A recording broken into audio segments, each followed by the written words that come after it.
What's up YouTube? Oxall here with the top 5 best weapons in Black Ops Cold War. There's not that many weapons in Black Ops Cold War right now, but there's a few of them that specifically stand out from the rest. Let's start this off with the MP5 as number 5. The MP5 used to be the most overpowered SMG in the game, but it was nerfed, and I think it's only the second best SMG available right now. The time to kill isn't the quickest, and the bullet velocity is horrible, so we'll need to fix that with some attachments. The maximum damage the MP5 is going to be able to do is 32 damage, while the minimum damage would be 23. The shots to kill is going to be 5 at max damage and 7 at the minimum amount of damage. The max damage range is 10.1 meters, and then after 12 meters it takes about 7 shots to actually get a kill. The bullet velocity is 250 meters per second, while the time to kill starts off at 280 milliseconds at the maximum damage range, and then it goes all the way up to 420 milliseconds at the minimum damage range. Let's talk about the attachments. I'm not going to use an optic on this one, the iron sights are already really good. For the muzzle slot, the normal suppressor is my favorite to stay off the map without too many penalties. The bullet velocity is ridiculously slow for this SMG. This means that the barrel I like to use is a 9.5 inch reinforced heavy barrel to increase the bullet velocity up to 450 milliseconds. The field agent grip is the best underbarrel for this weapon in my opinion because the horizontal recoil is too random to truly control. The 40 round speed mag is my favorite magazine for this one to help out with the speed of the reload and to have the extra 10 bullets before I need to reload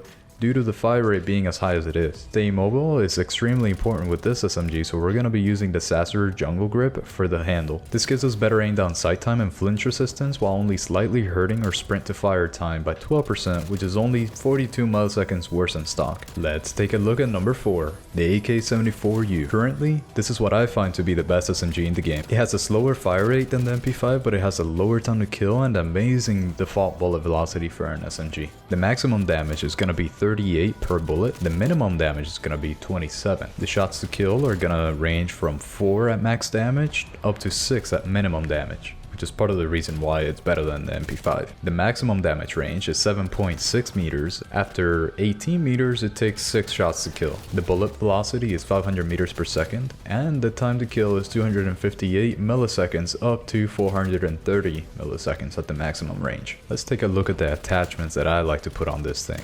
We have in the muzzle slot, we're going to be using the GRU suppressor to stay off the minimap and get some help with the vertical recoil control. The goal here is to make this thing as much of a laser as possible to take advantage of the low time to kill. We're not going to include a barrel because the bullet velocity is already good enough for the AK-74U. There's honestly better stats to boost on this one. I like using the Spetsnaz grip, mainly to help with the horizontal recoil control, since that would be the only thing stopping this weapon from being a laser at this point. 30 bullets is honestly not enough on this one, and the reload speed isn't the best, so I like using the 40 round speed mag to make sure I'm always ready to go. For the handle, we'll be using the GRU elastic wrap, which might not be a surprise for anyone, because the extra aim down sight help, the flinch resistance, and the drop shotting ability are things that are just way too good to pass up. I like to take off the stock and go with the no stock attachment to improve our sprint to fire time at the cost of a slight amount of hip fire accuracy. As much as I love SMGs, Cold War seems to be all about rifles and assault rifles at the moment, and it's for that reason that there's 2 obvious nominations coming up. As number 3, we have the AUG. As we all probably know by now, the AUG is extremely good. If you run around with this, you hit all 3 shots, you'll be one bursting people way too often. Now it'll probably get a nerf sometime soon,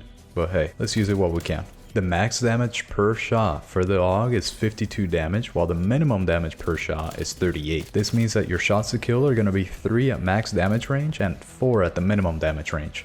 The max damage range is 30.4 meters, and then after 50 meters it takes 4 shots. The bullet velocity is really good at 775 meters per second. The time to kill is 154 milliseconds, and it can go all the way up to 421 milliseconds. As far as the optics, I don't really like to use any optics on the AUG because it already has a really good sight on it by default. It's about 2 times. The best handle is the Field Agent foregrip because the AUG has some weird horizontal recoil that needs to be mitigated as much as possible. For the magazine, I like putting on the SAS mag clamp because we don't really need any more ammo in a single magazine, but a faster reload to get back into the fight as soon as possible is always useful. For the handle attachments, we're going to be using using the airborne elastic wrap to improve our flinch resistance, aim down sight time, and to be able to drop shot. Lastly, for the stock, I love to use the radar pad because of the sprint to fire time boost and the aim walking movement speed. I think quick reaction times can help at the cost of hip fire accuracy, which isn't as important. This way you'll be able to strafe back and forth pretty well.